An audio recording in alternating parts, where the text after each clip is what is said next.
সংবিধান, নির্বাচন কমিশন ও পুলিশ বিভাগের সংস্কারের দলীয় প্রস্তাব অনেকটা চূড়ান্ত করেছে বিএনপি। দ্বিকক্ষ বিশিষ্ট সংসদ, এক ব্যক্তি 2 মেয়াদের বেশি প্রধানমন্ত্রী হতে পারবেন না, প্রধানমন্ত্রী ও রাষ্ট্রপতির ক্ষমতার ভারসাম্য আনা, বিএনপি তাদের প্রস্তাবে এই 3 বিষয়কে গুরুত্ব দিচ্ছে। গেল 21 নভেম্বর বৃহস্পতিবার রাতে বিএনপির স্থায়ী কমিটির সভায় এই সিদ্ধান্ত হয়। রাষ্ট্র কাঠামো মেরামতের লক্ষ্যে বিএনপি তাদের 31 দফা সংস্কার প্রস্তাবের আলোকেই সংবিধান সহ রাষ্ট্রের গুরুত্বপূর্ণ প্রাতিষ্ঠানিক সংস্কারের প্রস্তাবগুলো চূড়ান্ত করেছে। দ্বিকক্ষ বিশিষ্ট সংসদ করা, এক ব্যক্তি 2 মেয়াদের বেশি প্রধানমন্ত্রী হতে পারবেন না, তত্ত্বাবধায়ক সরকার ব্যবস্থা ফিরিয়ে আনা, প্রধানমন্ত্রী ও রাষ্ট্রপতির ক্ষমতার মধ্যে ভারসাম্য আনা, এসব প্রতিশ্রুতি রয়েছে বিএনপির 31 দফায়। দলটির গঠিত সংবিধান সংস্কার কমিটি ওই প্রতিশ্রুতিগুলোকে গুরুত্ব দিয়ে প্রস্তাব তৈরি করেছে।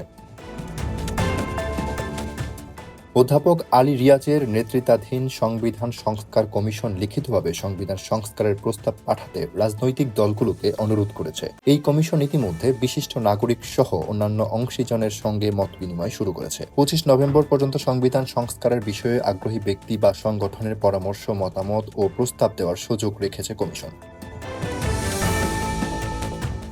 সংবিধান সহ প্রাতিষ্ঠানিক সংস্কারে অন্তর্বর্তী সরকার গঠিত 6টি সংস্কার কমিশনের আলোকে বিএনপি ও সংবিধান, নির্বাচন কমিশন, পুলিশ, জনপ্রশাসন, বিচার বিভাগ ও দুর্নীতি দমন কমিশন সংস্কার কমিটি গঠন করে। এর মধ্যে পুলিশ সংস্কার কমিটির প্রধান বিএনপির স্থায়ী কমিটির সদস্য মেজর হাফিজ উদ্দিন আহমেদ তার প্রতিবেদন দলের শীর্ষ নেতৃত্বের কাছে জমা দিয়েছেন। সংবিধান সংস্কার ও নির্বাচন কমিশন সংস্কার কমিটির প্রতিবেদনও প্রায় চূড়ান্ত বলে জানা গেছে।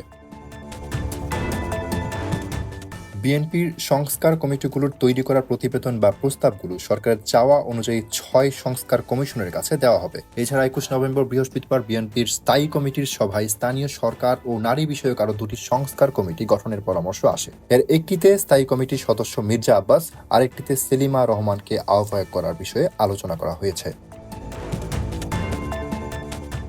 অন্তর্বর্তী সরকার গত 11 সেপ্টেম্বর নির্বাচন ব্যবস্থা সহ বিভিন্ন বিষয়ে 6টি সংস্কার কমিশন গঠন করে। 31 ডিসেম্বরের মধ্যেই এই কমিশনগুলোর প্রতিবেদন সরকারের কাছে জমা দেওয়ার কথা রয়েছে। এছাড়া 19 নভেম্বর স্থানীয় সরকার, স্বাস্থ্য, নারী বিষয়ক এবং গণমাধ্যম সংস্কারে অন্তর্বর্তী সরকার আরও 4টি কমিশন গঠন করে।